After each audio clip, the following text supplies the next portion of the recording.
Good job to NDLEA. good job, Yes, good job there. Imagine that coming to the country, you know. Okay. Still in the news, and this is in Ogun State. The Ogun State Governor, Prince Dr. Abeokuta, has promised to partner Chief Olusegun Obasanjo towards improving the quality of life of the people. Governor Abeokuta stated this during the inauguration of Olumo Court Service Apartment and Facilities held at Ibarra Housing Estate, Abeokuta.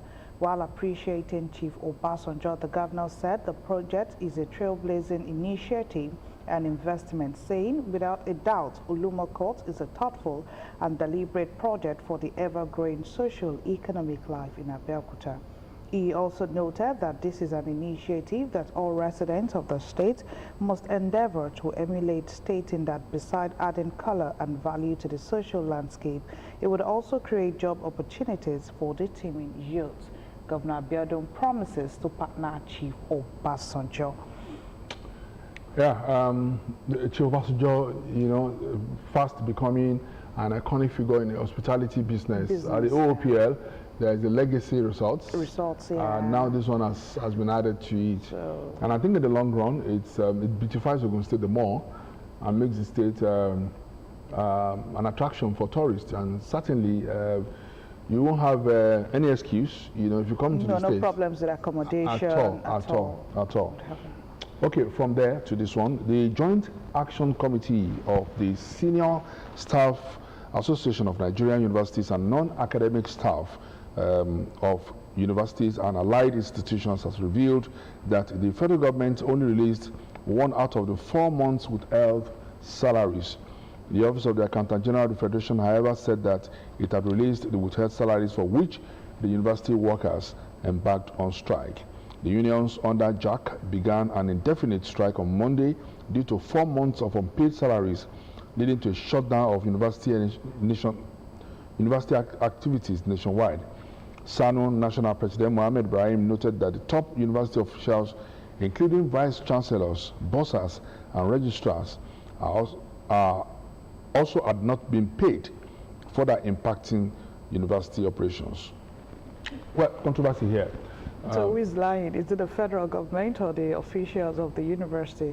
I mean, the officials of the university said they've only been paid for 1 month, while the federal government is saying that they've paid for the months, the reason why they went on strike. So, well, I think in the long run, there will still be a need for a roundtable, you know, between the two parties to clear this issue, because we can't continue to go back and forth, you know, on this matter. You know, the body accusing federal government of not paying fully, federal government saying it has paid fully and all of that.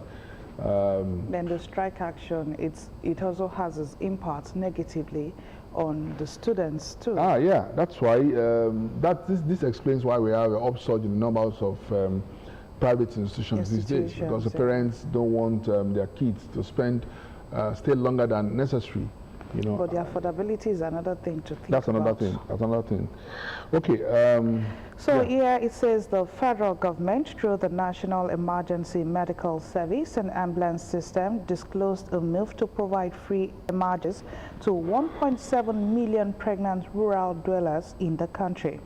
The head of management, National Emergency Medical Service and Ambulance System, Nasil Yakubu, stated this in Bauchi during the state stakeholders engagement for rural ambulance and transportation service implementation in the state.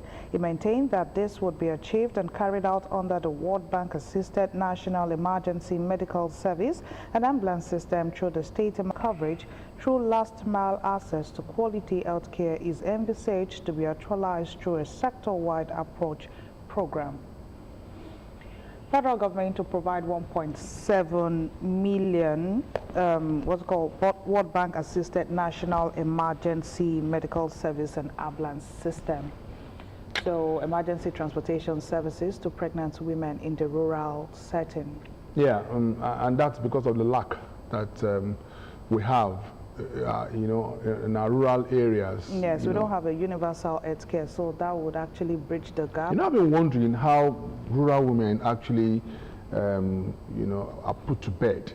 You know, the Hebrew way. Yeah, the traditional way, and And over the years too, they also told us that that has been largely, risk. It's been largely safe or safer than medicine, than science. But then.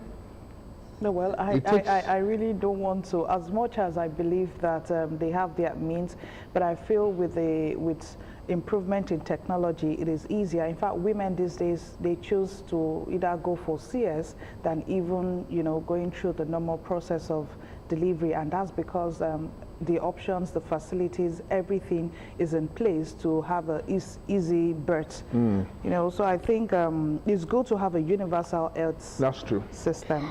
Okay, finally from me, the Joint Action Committee of the Senior Staff Association of Nigerian Universities and okay, I think I've taken this. I've taken that one. Okay, I will apologize for that. Now, over 6,500 stranded Nigerians were repatriated from no fewer than 7 countries in 2 years. These countries include Libya, Sudan, Saudi Arabia, UAE, Ghana, Niger Republic, and Chad. Data from the International Organization for Migration, the National Emergency Management Agency, and Nigerians in Diaspora Commission revealed the extent of this large-scale repatriation. In 2023, no fewer than 5,219 stranded Nigerians were evacuated from Sudan, Libya, Niger Republic, and Saudi Arabia. Is it not funny? Repatriating from Libya, Sudan, Niger, Chad. I think you're just looking at these countries on the basis of their names. Maybe they offer these people what Nigeria has not been able to offer them. For instance, Nigerian footballers go to Sudan. There are 2 big club sides in Sudan that have been doing very well in terms of football business, than some big club sides in Nigeria. What's the name of this club side now? They've escaped me. 2 big club sides in Sudan.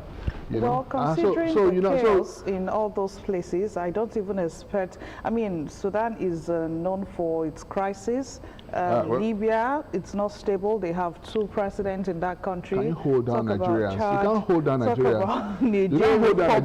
Nigeria even Nigerians are coming into Nigeria. So I'm wondering, why do we go all the way? Even Ghana, close by here. I think it's just the way it is. Nigerians are naturally like that. We are nomadic. Everywhere. We like to move everywhere. Everywhere in the world. Everywhere. So finally for me here, says Ogun State Governor Prince Dapo Abiodun has hailed the reports of the National Bureau of Statistics, which listed the state among the best in internally generated revenue in the country. Speaking during the public unveiling and commissioning of the Olumokot Service Apartment and associated facilities in Abeokuta, Governor Abiodun, quoting the NBS reports, noted that Ogun State internally generated revenue has surpassed that of several states, showcasing its economic resilience and growth. The governor said through various policies that his administration has been able to grow the economic base of the states to an enviable position where it no longer needs to rely too much on federal allocation. According to a recent report by the National Bureau of Statistics, Ogun State generated more revenue than 5 in one zone and 6 in another in 2023. And that's a plus for Governor Abiodun-led administration. Yeah, IGR, Ogun State has the environment. Ogun State is reputed to be the most industrialized country in the entire country. State in the country. And almost in the entire West Africa too, so it's just natural that they generate more revenue. And of course, this does not also mean that the state government has covered everywhere, because I know some places where taxes are being evaded, and there are also some places that have been controversial between Ogun State and Lagos, for instance, right. Ogun and Ondo, Ogun and Osun. There are some boundaries, that are still controversial, you know, limiting what Ogun State could still do in get, those places. You know. Yeah. So, but all the same, we have to say kudos to the state government for generating what it's generating so far. You know, Yeah. you got your alert over the weekend. Okay, you didn't want your husband to know that you got your alert. Come on, I mean. I'm exposing you now. Well, we both got our alerts, so. Yeah, I mentioned my own at home. I don't know if you mentioned yours. I did. Well, so there's nothing to hide. It was announced. So there's no way I could have eaten that. Okay, so let's move on and let's call on Dr. Shugo now to give us today's pep talk. 3 strategies of winning this week from Dr. Shugo on pep talk. Up next on Morning Flakes.